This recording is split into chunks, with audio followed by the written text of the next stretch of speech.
Hello, you're listening to The Sower, a podcast of the Ciceronian Society. The Ciceronian Society exists to equip and encourage Christian scholars to serve the church as a center of cultural and civic renewal. Through our events, publications, and podcasts, we provide the space and opportunities needed by academic leaders among Protestant, Catholic, and Orthodox communities for professional growth and intellectual discipleship. Since 2012, we have been building a network of friends with a love for our core themes, tradition, place, and things divine, and with a genuine commitment to the church and the life of the mind. To learn more about us, our events, this podcast, our journal, Pietas, to sign up for our newsletter and make your tax-deductible gift, please go to ciceroniansociety.org. I'm Josh Bowman, Executive Director of the Ciceronian Society. Before we get started, please join me in prayer. In the name of the Father, the Son, and the Holy Spirit, we pray, O Lord, that you would bless our conversation and that all we say and do would bring glory and honor to you. Amen. I'm grateful today to be joined by my friend, Mr. Michael Maibach. Michael is a native of Illinois, where in 1972 he became the first American elected to public office under 21 years of age in U.S. history while a college student. His 40-year career in international business, including working for the four engineers who founded the Intel Corporation, where he served as its first VP of Global Government Affairs, and after Intel, Mr. Maibach became the president and CEO of the European American Business Council. He took the council out of bankruptcy and grew its membership to a group of 75 global companies. The EABC had offices in Washington, D.C. and Brussels, Belgium, and today he serves on several nonprofit boards. He is a trustee and the managing director of the James Wilson Institute. In addition, he travels around our nation giving talks about the Founders Constitution and its electoral college design to students and civic groups for Save Our States. Mr. Maibach has completed 7 university degrees and has homes in Alexandria, Virginia, and Naples, Florida. And as you can see, we could probably do an entire series on his life. Welcome to the show, Michael. Yes, sir. Thank you, Josh, for having me. And congratulations to you and your board for building the Ciceronian Society. It's become a wonderful networking opportunity and intellectual haven for good thinking and Christian men and women. Thank you so much. Well, we want to get to the Herbert J. Storing Prize, which is the main topic of our talk. But I'd love to hear you reflect on your own personal mission. I think it's a crucial context for the prize itself and for our partnership. You've dedicated your life to improving the way citizens understand and appreciate the ideas and ideals upon which the American Republic and Western civilization have been built. Why has that been your particular mission, and where did it really start for you? So my first year in college was the fall of 1965. I came from a small town, Peoria, Illinois, went to a Catholic high school called Bergen High School, and ended up in Northern Illinois. I was paying my own way through college, and a friend of our family had gone there, so I ended up there. I took in the first semester, I took Herbert Storing's class on the American presidency because a woman that I met, a young woman in the dorm, heard that he was a good lecturer from her friend, and I picked his card out of the IBM cards that you did in those days to get your class. In the American presidency class, of course, it was a wonderful class. He's such a good teacher. He asked us all in the middle of the semester to write an essay for or against the Electoral College. And he asked the 12 of us who was going to write for the Electoral College, and nobody raised their hand. And all of us were going to write against the Electoral College because young people are majoritarians and sort of semi-tyrannical by nature. So I went to the library, and in those days you had reading assignments that were set aside just for your class. So I did all the readings in a few days for and against the Electoral College. I was going to write against it, but after reading both sides of the issue, I was stunned. I said, "Oh my gosh, I've got to change my mind. I have to be for the Electoral College. It's ingenious now that I understand it." And so I wrote my essay for the Electoral College. I still have that copy. And I got an A minus for Mr. Storing, which is not easy to do. And I ended up taking his classes during my undergraduate and graduate years at Northern Illinois every semester for 6 years, so 12 classes. So I got a University of Chicago education at the price of the Northern Illinois University tuition. That's the way to do it. Yeah. Uh, um, Now, so you focus. I mean, in some ways, that kind of set you off on this career, right? I mean, while you had a career in business, you had a career, you had time in politics, but that moment of the electoral college where you changed your mind is really solidified in your mind, and you've written on it. So, you've done all this work on the electoral college. You've been doing it for a long time. Opposition to it has not really changed, unfortunately, in those decades, right? And I'm wondering, in your presentation of it and argument of it, how has that, have you changed your approach or the way you talk about it and think about it? Has something, has a new kind of opposition come up that you feel like you need to address? Yeah. Well, actually, the country has changed. Obviously, Of it's course, changed. yeah. Um, it used to be that for example, in 1970 on the Senate floor, Eugene McCarthy, who ran president as a Democrat, led the opposition against an amendment to the Constitution abolishing the Electoral College that Mr. Nixon had championed, believe it or not. Hmm. And in 1977, Daniel Patrick Moynihan, a vital Democrat from New York, led and gave a 1 hour speech, a colloquy on the U.S. Senate floor defending the Electoral College. John Kennedy was for the Electoral College. Hmm. The NAACP in the 1970s was for the Electoral College. It was a very bipartisan thing, and so many people saw the value in it. However, today, the unfortunately, many leaders in the Democratic Party are now against the Electoral College, whether it's, Mrs. Harris and Mrs. Clinton and Klobuchar and Booker and all the rest. I mean, everybody that ran for president, Pete Buttigieg, they're all against the Electoral College now. So that party has really changed. And we at Save Our States, we opposed the National Popular Vote Interstate Compact, which has now passed 17 legislatures. It says that no matter how the voters of our state vote, we will tell our electors to vote for president, whomever wins the national popular vote, I guess, as tallied by CNN or Fox News, because there is no government agency Right. that has a calculator that adds up 50 secretaries of state's reports to the nation. And those 17 legislatures, the House, the Senate, and their governor are all of one party, the Democratic Party. Save Our States is a nonpartisan. We're not a Republican or Democratic organization. We're for the Constitution and the Electoral College. But everybody who has passed the National Popular Vote Compact is in one party. So the project of the modern Democratic Party is to try to go around and end run around the Constitution's Electoral College process. And it's quite concerning. Yeah, and for our purposes, then, one of the more famous defenses of the Electoral College was back in 1977, right? Herbert Storing, and his first name was Martin Diamond, right? That's That was right. his right. Mhm. They testified before Congress on this. I'm wondering if you could that moment is less Yeah. familiar to our generation. So what do you remember about that? Tell us a little bit about that time. Right. Well, first of all, Michael Ullman, who is a friend of many of ours, he was at Claremont University, but at the time he was in the administration.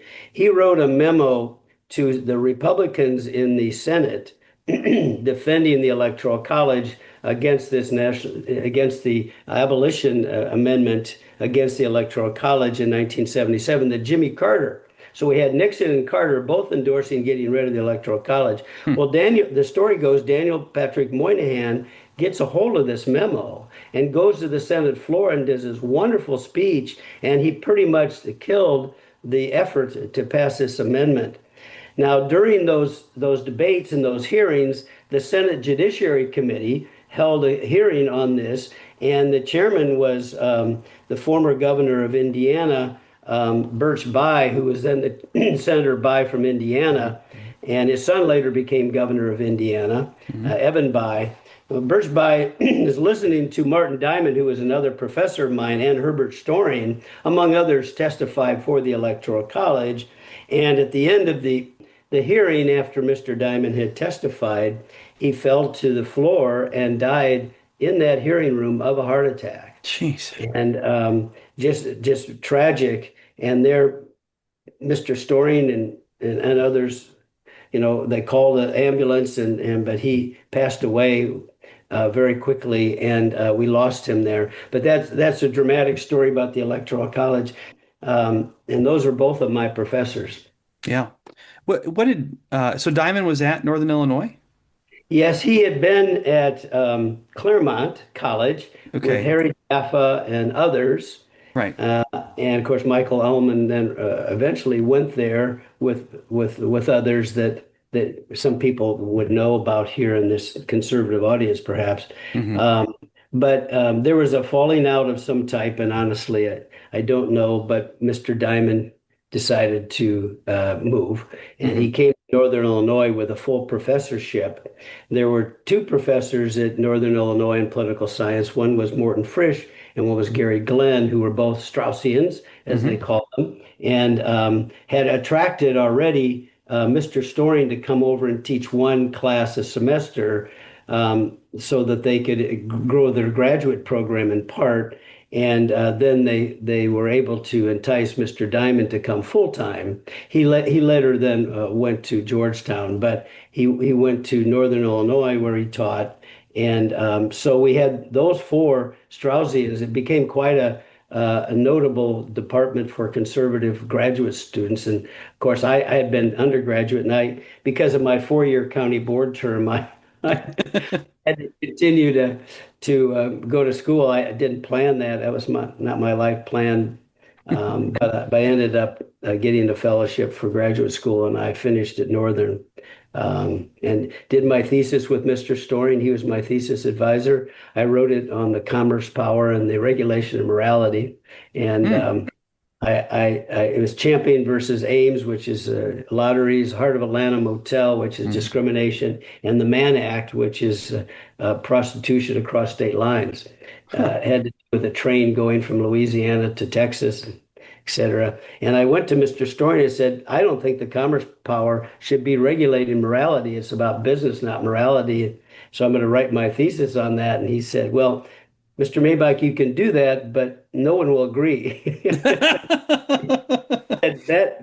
That ship has already sailed, and and that's pretty firm. And I said, well, but it just seems wrong to me. And he said, so go ahead and write it. So I wrote it, and he graded it accordingly, and so it was a gentleman's B, I'm sure. But Gentleman's B. I've never heard so that one. well, that's when I met Mr. Story in 1969. I was so enamored with his teaching that after just a few classes, I would stay behind and want to ask him questions. But he said, Mr. Maybach, I have to get to my car. I have to drive home. I have kids at home, and it's a commute back to Chicago. And so I said, I'll walk you to your car. Well, for 6 years, I walked him to his car one night a week because he only taught one class a semester. So it was always like Tuesday afternoon or something. Hmm. And so I walked him to his car for 6 years, and we would talk on the way to the car. And at one point, I said to him, I, I understand the University of Chicago is a very fancy place. My parents didn't go to college. I knew very little about academia, really. Hmm. And I said, is it fair to say that the students at University of Chicago are much more bright than students at Northern Illinois University? To which he said, well, Mr. Maybach, there are bright students at Chicago, but also at Northern Illinois. The thing is, though, that at Chicago, there's so very many more of them. That was very diplomatic. And then, yeah, we have some smart people. They have a lot more smart people at Chicago. But he and I became very good friends. We played handball after a while. I got to know him. He's a fierce handball player. In 6 years, I never defeated him once. Ah, And he's a big guy, and but he actually passed away on a handball court really? when he was at University of Virginia with one of his grad students, and it worried me because he always was giving it such a strong effort that it was, but that was he loved handball. My gosh, he loved handball, and and would not go quietly. So that's a couple of stories about him. Yeah, I mean, you've kind of given us a sense of his personality, and I, I'd love to hear more about that. Also, in terms of what he worked on. So I did my PhD in political science, so I know him best for his work on the Anti-Federalists, which we can Yes, talk about. right. And that was one piece of it. But give us a sense of his broad interests. I mean, he talked about the Anti-Federalists, but he also talked about the African Americans in American politics, as well as the role of the president. Tell us a little bit about his broad interests as a scholar. He began his academic life focused on administrative state kind of Hmm. thing, administration, and but came pretty quickly to the founders. He had a wonderful class on the political novel that we took. This was in grad school. It was looking backward. Ralph Bellamy, was it? It was Invisible Man, which Yep. is a. I'm trying to think who the author of that is. We had Robert Penn Warren's All the King's Men. All the King's Men. Hmm. So Mark Twain. Huckleberry Finn kind of Hmm. thing. So lots of novels uh, about the politics in American literature. He wrote a book called "What Country Have I?" Hmm. about sort of blacks in American politics. Frederick Douglass was a focus of his work. Um, what he said about blacks is that those of us that are Caucasian here in America, race was not his theme at all, but he said the thing about blacks is they look with a different eye toward this republic because they look, we naturally come to this republic, never have been slaves, accepting the founders, our Constitution, and sort of naturally, organically buying in. But blacks look at this republic and decide whether or not to buy into this republic Hmm. in a way with a critical eye that that those of us that didn't go through what blacks, segregation and slavery and all the rest have gone through. Of course, this is 1969, 1970s, and there's a lot of things going on. The Civil Rights Act was just 4 years old, Hmm. and desegregation was still happening in lots of places and things. So he had a special interest in that. On the Anti-Federalists, he really loved the founders and was for the Constitution, but he thought the Anti-Federalists made the founders better. Yep. They were, Brutus and others, uh, Connecticut Farmer and all the rest, but especially Brutus, they were so thoughtful. They forced the founders to be better. It's sort of like athletes that get together, tennis players, let's say, and a good tennis player makes another good tennis player even better. And Hmm. so what happens? Madison and Hamilton and John Jay have to write the Federalist Papers for the people of New York because Malacan Smith, I think was his name, was leading the opposition to the Constitution. And the New York vote was a close run thing on the Constitution. And if New York didn't join the Union, one of the three or four large population states, we would have a real problem not having New York in. So the Federalist Papers were written for the New York debate, but the Federalist Papers now are a monumental contribution to Republican government and understanding the Constitution, sort of akin to what Tocqueville did in explaining the entire American democracy, as he called it, republic, in his book Democracy in America. So the Anti-Federalists were seen by him as they had real questions and real concerns that we need to pay attention to even today. And we just don't slough them off and say they're not important. His book on the Anti-Federal is actually 7 volumes. Hmm. And when it was published, I think Murray Dry completed it because it was not quite completed when he passed away. but when it was published, the New York Times said that this is a significant and long-lasting contribution to civic discourse in this Mhm. country. And so I'm sure he'd be very proud of that series of books and what he did to pay respect to people that were against the Constitution and for good reasons. Mhm. Which, we can we have a lot of constitutional problems today because we didn't pay attention to some of that stuff. Mhm.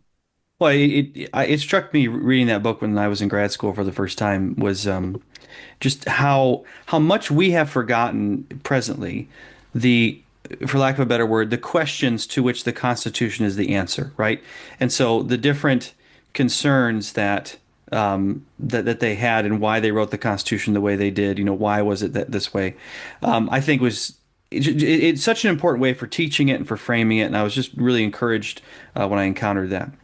um, I wonder if we could talk a little bit then about, with that in mind, and kind of moving toward the Herbert Storing Prize, which is a project here at the Ciceronian Society.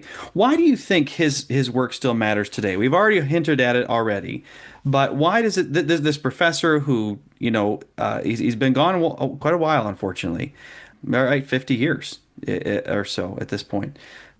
I certainly care about him, but why should others, right? Why pay attention to what he did, I'd love for you to share that particular story you said about to me privately about the meeting at the American Political Science Association, the APSA meeting, right? Yeah. That was a great one.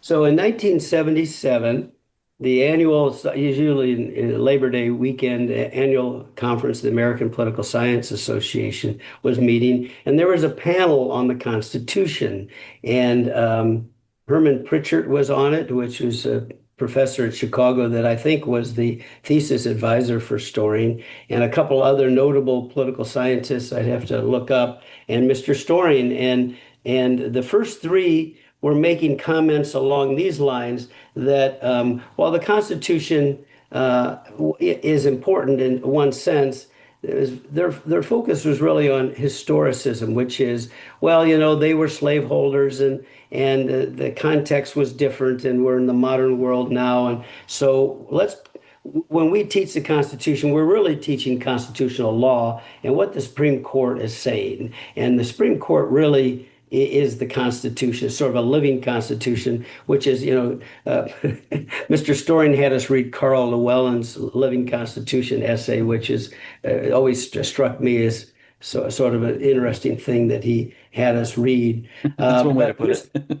yeah, Mr. Storing was a forced speaker. And when he got up, he said, well, I've just had three colleagues say that they don't care about the Supreme Court or the Constitution anymore. And then he raised his voice. Well, I care. And everybody, he had a very strong sort of radio voice. He had a great sort of a much more pronounced and bellowing than mine. And I'm sure everybody paid Jumped. attention. All of a sudden, he said, "Well, I care." And then he went on to say why we ought to care about the Constitution, and which was really he and Diamond as well, the Straussians, but Storing probably is best known for saying to his colleagues, "We need to take the founders at their word as it applies to our lives today. Man's nature doesn't change. We're in the same republic that they established, and we need not to write them off as old dead people that don't have modern technology and don't have all the wisdom we've gained since 1787, but rather they were dealing with the problems of self-government the same way we are, and we can learn a lot from them. Matter of fact, they are probably our betters in a lot of ways. They wrote this the world's oldest constitution, and I think he and others turned the academy away from sort of writing off the founders or putting them in a historical box to saying this is instead of the living constitution, let's have living ideas from these people that graced our republic and came together. What, 59 of them, 38 signed the Constitution.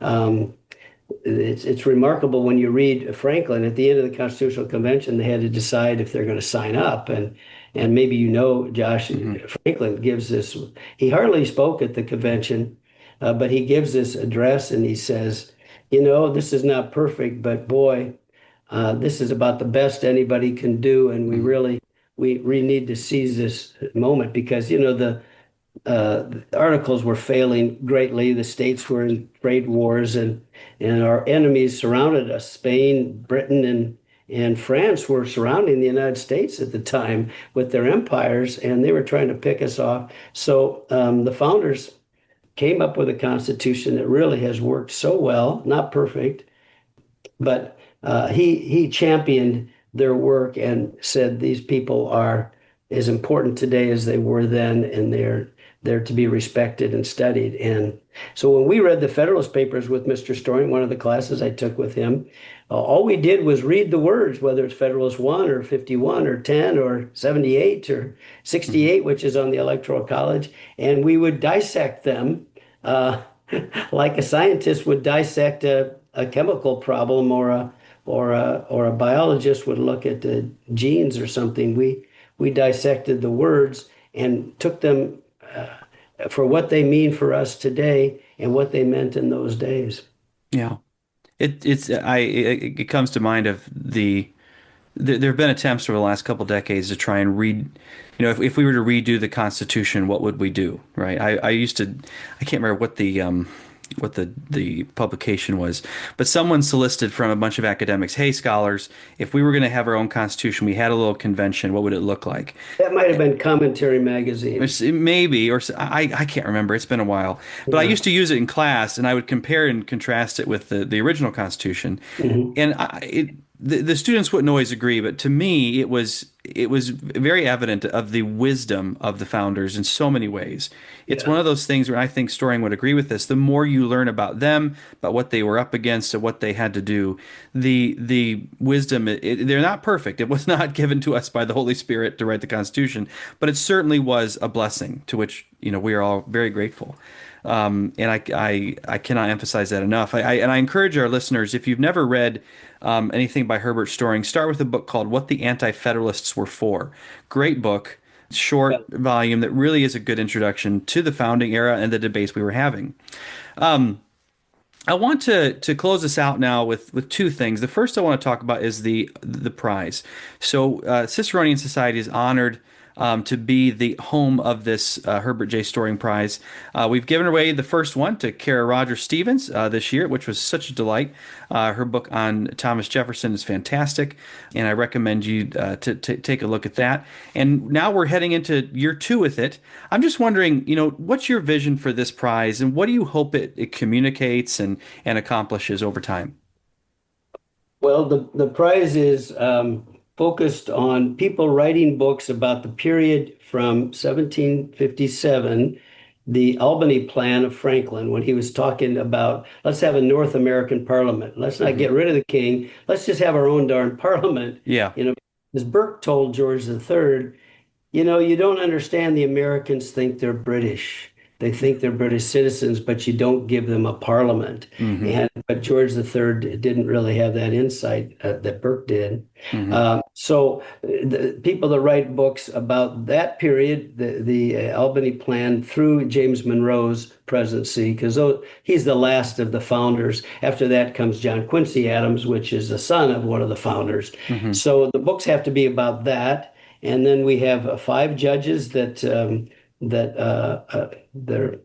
not. I'm not one of them, and nor are you or Josh. Hmm. Five very good scholars that then choose what five books they'll all read, and then they agree on who gets the prize, and the prize winner has to show up at our conference next March. As you know, will be in Omaha, Nebraska, Hmm. right? Is Hmm. it Creighton University At or? Creighton University, yep.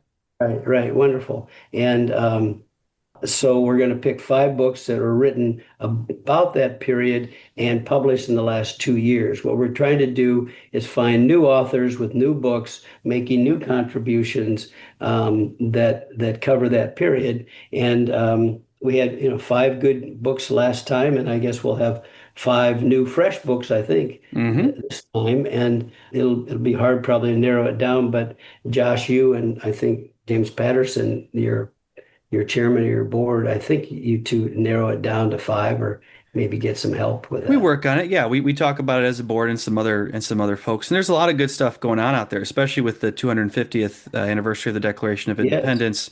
Yeah. There's certainly a lot coming out. There's plenty of folks who we'll call them modern day anti-federalists, if you will, out there writing some books, as well as those who are looking to defend it and remember it. I've been encouraged by just seeing the work coming out, and especially in the area of history, a lot of forgotten stories that we're getting a better glimpse of.